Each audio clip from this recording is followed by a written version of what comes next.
Hello everyone, my name is Rahul. तो हम लोग आज वीडियो में बात करेंगे कि सेल्स ऑफिसर, रिलेशनशिप ऑफिसर और रिलेशनशिप मैनेजर ये तीनों का जॉब रोल में क्या क्या डिफरेंसेस होते हैं या फिर इनका क्या काम होता है, और रिलेशनशिप ऑफिसर और रिलेशनशिप मैनेजर में क्या डिफरेंस होता है। मुझे बहुत सारे मैसेज आए थे कि क्या ये दोनों रिलेशनशिप ऑफिसर को रिलेशनशिप मैनेजर बोला जाता है, तो ऐसा नहीं है। इसको मैं आपको पूरा वीडियो में डिटेल में आपको बता दूंगा, जिससे आपको इस दोनों जॉब रोल में पूरा क्लैरिटी हो जाएगी, आपको पूरा डाउट क्लियर हो जाएगा। और साथ ही साथ मैं तीनों ही जॉब रोल को पूरा डिटेल में आपको बताऊंगा, क्योंकि बहुत बार क्या होता है कि आप जहाँ ट्रेनिंग करते हो, आप कोई भी इंस्टीट्यूट से ट्रेनिंग करते हो, तो वो लोग रिलेशनशिप मैनेजर बोल के आपको रिलेशनशिप ऑफिसर का पोस्ट दे देते हैं और आपको लगता है कि ये रिलेशनशिप मैनेजर का ही पोस्ट है। तो ऐसा नहीं होता है। तो पहले बात करते हैं कि एसओ का क्या जॉब रोल होता है, मतलब कि सेल्स ऑफिसर। बहुत सारे बैंक में इसे सेल्स ऑफिसर बोला जाता है और आईसीआईसीआई बैंक में इसको सीनियर ऑफिसर बोला जाता है। लेकिन ये जो प्रोफाइल होती है वो आपकी सेल्स की प्रोफाइल होती है, मतलब आपको कंप्लीटली ये प्योरली आपका सेल्स प्रोफाइल होता है। तो इसमें ऑपरेशंस का कोई भी काम नहीं होता, इसमें आपको ऑपरेशंस का कोई काम नहीं करना पड़ता। आप वॉक इन कस्टमर से डील कर सकते हो, बात कर सकते हो, खुद के लिए क्लाइंट्स बनाने के लिए, उनको सेल्स करने के लिए, लेकिन आपका ऑपरेशंस का कोई काम नहीं होता इसमें। सीनियर ऑफिसर या फिर सेल्स ऑफिसर की अगर मैं एक्चुअल जॉब रोल की बात करूं तो इसमें आपका फील्ड विजिट भी रहता है। इसमें आपको फील्ड पे जाके नया क्लाइंट्स बनाने पड़ते हैं। आपके आसपास में जो रिटेल शॉप्स होती है उन पे जाके उनको बात करना होता है कि किसी को करेंट अकाउंट लगेगा, क्योंकि जो शॉप्स चला रहे होते हैं उनको करेंट अकाउंट की बहुत नीड होती है, क्योंकि वो डेली ट्रांजेक्शन करते हैं तो वो सेविंग्स अकाउंट में नहीं कर सकते। तो उसके लिए आपको मार्केट में जाके करेंट अकाउंट पिच करना पड़ता है। सेल्स ऑफिसर के लिए काम रहता है कि उनको फील्ड विजिट रहता है, फील्ड पे काम करना पड़ता है। बैंक भी आपको लीड प्रोवाइड करती है, बट बैंक आपको ज्यादा लीड प्रोवाइड नहीं करती है और स्टार्टिंग में आपको लीड नहीं प्रोवाइड करती है। आप जब न्यू बैंक को ज्वाइन करते हो तो आपको खुद से बिजनेस ला के देना पड़ता है, खुद से फील्ड पे जाके विजिट करना पड़ता है और आपके लोकल एरिया में जाके आपको क्लाइंट्स बनाने पड़ते हैं। ये क्लाइंट आपके आसपास के लोकल शॉप्स हो सकते हैं, रिटेल शॉप्स हो सकते हैं, या फिर अगर कोई होम रेसिडेंशियल एरिया है तो वहाँ के क्लाइंट्स हो सकते हैं, मतलब कि आपका सेविंग्स अकाउंट हो सकता है, या फिर कोई बिजनेस करता है, कोई जॉब करता है तो उसके लिए क्रेडिट कार्ड हो सकता है, लोन्स हो सकता है। तो सेल्स ऑफिसर जो प्रोफाइल होता है उसका कोई पर्टिकुलर डिपार्टमेंट नहीं होता है। मतलब अगर कोई क्रेडिट कार्ड में हायर होता है या कोई डिप्यूटी मैनेजर होता है तो उनको एक पर्टिकुलर डिपार्टमेंट दिया जाता है कि अगर आप लोन डिपार्टमेंट में हो तो आपको लोन प्रोसेस करना होगा, आप लोन में डील करोगे, आप लोन करवाओगे, उसका टारगेट रहता है। छोटा मोटा टारगेट भी रहता है सेविंग्स अकाउंट ये सब का, लेकिन एक प्राइमरी फोकस टारगेट आपको दिया जाता है कि आप जिस पर्टिकुलर फील्ड में सिलेक्ट हुए उसी प्रोडक्ट को आपको ज्यादा सेल करना है। लेकिन सेल्स ऑफिसर का ऐसा कोई प्राइमरी टारगेट नहीं होता है। हाँ, लेकिन अगर आप कासा के लिए सिलेक्ट होते हो जैसे कि current account and savings account, तो उसमें आपका प्राइमरी टारगेट रहता है करंट अकाउंट को सेल करना और सेविंग्स अकाउंट को सेल करना।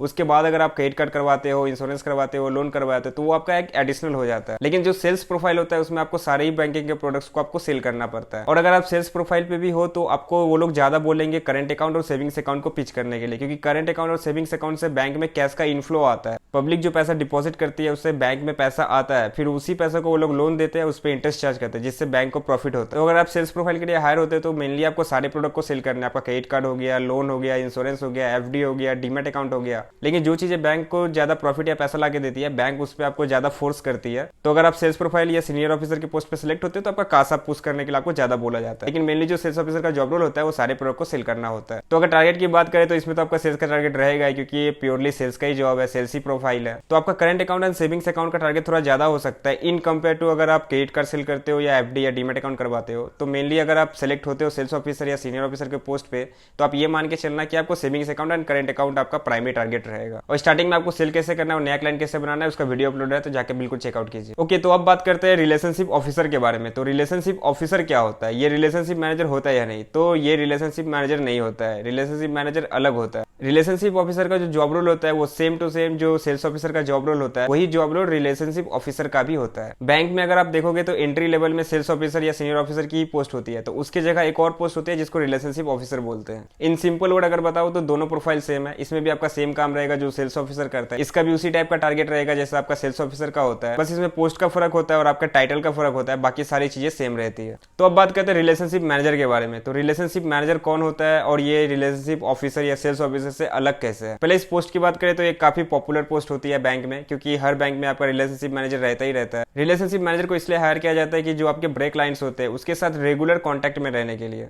मतलब अगर कोई क्लाइंट्स है तो उसके आप रिलेशनशिप मैनेजर होते हो, तो कोई भी इशू आती है तो वो आपको कॉल करते हैं, फिर आप उसको हेल्प करते हो, उसको सपोर्ट करते हो, आप उसकी सारी क्वेरीज को सॉल्व करते हो। इसमें आप फील्ड वर्क भी करते हो। मतलब कि अगर कोई क्लाइंट है उसको प्रॉब्लम आ रही है किसी भी अकाउंट से रिलेटेड या फिर ट्रांजेक्शन से रिलेटेड, तो बड़े क्लाइंट्स है वो टाइम नहीं दे पाएंगे, वो ब्रांच नहीं आएंगे, वो विजिट नहीं कर पाएंगे, उसके पास उतना टाइम नहीं होता। तो इस केस में रिलेशनशिप मैनेजर उसके होम लोकेशन या फिर उसके जो प्रीफर्ड लोकेशन होते हैं वहां जाके उसको सर्विस देते हैं। और जितना अच्छा रिलेशनशिप मैनेजर सर्विस देंगे उतना ज्यादा वो क्लाइंट उसके साथ जुड़ा रहेगा और उसी तरह से उनका ट्रस्ट बिल्ड होगा और वो बैंकिंग के प्रोडक्ट्स को ज्यादा यूज करेंगे और फिर वो सेल कर पाएंगे। तो रिलेशनशिप मैनेजर का जॉब रोल में दो चीजें सबसे ज्यादा इंपॉर्टेंट होती है। एक होता है सेल्स करना, मतलब आप सारे क्लाइंट्स को सेल करते हो, साथ ही साथ आप न्यू क्लाइंट्स भी बनाते हो, न्यू क्लाइंट्स को बनाते हो, फिर उसको सेल करते हो, फिर उसके साथ रिलेशनशिप मेंटेन करते हो लॉन्ग टर्म के लिए। इस तरह से रिलेशनशिप मैनेजर काम करता है। फील्ड विजिट, जैसा कि मैंने आपको बताया कि अगर कोई क्लाइंट्स है उसको कोई प्रॉब्लम आ रही है तो सॉल्व करने जाना होगा और इसके साथ ही साथ इनको क्लाइंट से कॉल पे बात भी करनी पड़ती है, कॉल पे डील भी करनी पड़ती है। फिर ये लोग एक अपॉइंटमेंट फिक्स करवाते हैं, उसके बाद उनके पास जाते हैं, फिर वहां जाके वो लोग विजिट करते हैं, फिर वहां पे सेल करते हैं, अगर कोई रिक्वायरमेंट है तो उसको फुलफिल करते हैं, क्योंकि बहुत सारी चीजें आप फोन पे नहीं बता पाओगे। तो रिलेशनशिप मैनेजर क्या करता है कि एक अपॉइंटमेंट फिक्स कर लेता है, उसके बाद जब वहां पे विजिट करता है तो चीजें को और अच्छे से समझा पाता है,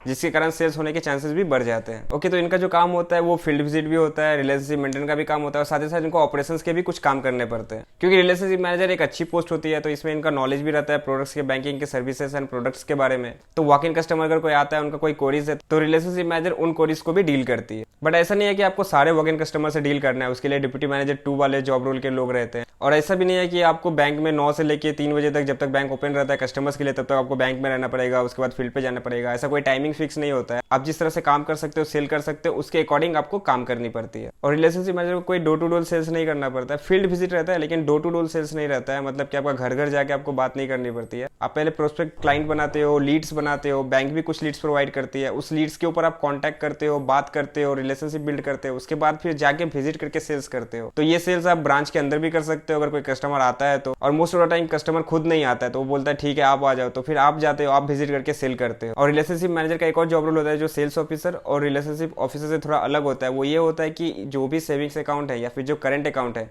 उसमें पैसा मेंटेन करवा के रखना। और अगर कोई करंट अकाउंट है, सेविंग्स अकाउंट है जिसमें पैसा नहीं है, तो बैंक को क्या हो रहा है कि पैसे तो आ नहीं रहे हैं बैंक में, तो इससे क्या हो रहा है कि अगर वो लोग पैसे नहीं रख रहे हैं बैंक में तो बैंक उस पैसे को यूज नहीं कर पा रही है, उस पैसे को यूटिलाइज नहीं कर पा रही है, जिससे उसको इंटरेस्ट नहीं मिल रहा है, तो उसको प्रॉफिट नहीं हो रही है। तो रिलेशनशिप मैनेजर का एक और काम होता है कि जो भी करंट अकाउंट और सेविंग्स अकाउंट है, अगर वो उस क्लाइंट्स के रिलेशनशिप मैनेजर है तो उस अकाउंट से पैसे को लाना भी इनका काम होता है। मतलब अगर कोई करंट अकाउंट है उसमें बैलेंस कम है तो इनका ये भी जॉब रोल होता है कि उसमें पैसे को मेंटेन करवा के रखना, क्योंकि पैसे रहेंगे तभी बैंक बिजनेस कर पाएगी और प्रॉफिट कर पाएगी। तो ये लोग उस क्लाइंट से बात करते हैं, उनको बोलते हैं कि आपका बैलेंस लो है, आप बैलेंस रख लीजिए, अगर आप बैलेंस रखते हो तो आपको ये फैसिलिटीज मिलेगी, या फिर अगर आप अच्छा बैलेंस मेंटेन करते हो तो आपका अकाउंट अपग्रेड हो जाएगा, आप और भी फीचर यूज कर पाएंगे। तो ये सब सेल्स पिच होती है जो वो लोग यूज करते हैं। और उसी तरह सेविंग्स अकाउंट में भी वो लोग बोलते हैं कि सर आपका अकाउंट अपग्रेड हो जाएगा, आपको क्रेडिट कार्ड फ्री में मिल जाएगा, या फिर आपका प्री अप्रूव लोन मिल जाएगा, आप एलिजिबल हो जाओगे। तो ये सारी चीजें सेल्स में वो लोग यूज करते हैं, जिसके कारण ये लोग फिर सेल्स कर पाते हैं। और मैंने सेल्स के वीडियो में सारी पॉइंट बताई थी, तो आप जाके बिल्कुल चेकआउट कर लीजिएगा। तो ये तीनों जॉब रोल आपके लिए समझना बहुत जरूरी था, क्योंकि कभी कभी क्या होता है कि आप जहां से ट्रेनिंग करते हो, पैसे देके जो आप इंस्टीट्यूट से ट्रेनिंग करते हो, वो लोग आपको रिलेशनशिप मैनेजर का पोस्ट रिलेशनशिप ऑफिसर बोल के दे देते हैं और आपको लगता है कि ये रिलेशनशिप मैनेजर का पोस्ट है, तो ये रिलेशनशिप मैनेजर का पोस्ट नहीं होता है। तो अगर आप आरएम के लिए पैसा दे रहे हो, तो अगर आपको रिलेशनशिप मैनेजर का पोस्ट बोल के आपको रिलेशनशिप ऑफिसर का पोस्ट दे दिया जाता है तो फिर आप इससे बच के रहिएगा, क्योंकि ये सेल्स का प्रोफाइल होता है। और रिलेशनशिप मैनेजर जो होता है उसमें सेल्स, ऑपरेशंस और रिलेशनशिप मेंटेनिंग सारे काम होते हैं। और आरएम एक अपग्रेड वाली पोस्ट भी होती है, और इसके बाद आप जब प्रमोट होते हो तो फिर AM1, AM2 या फिर DM1, DM2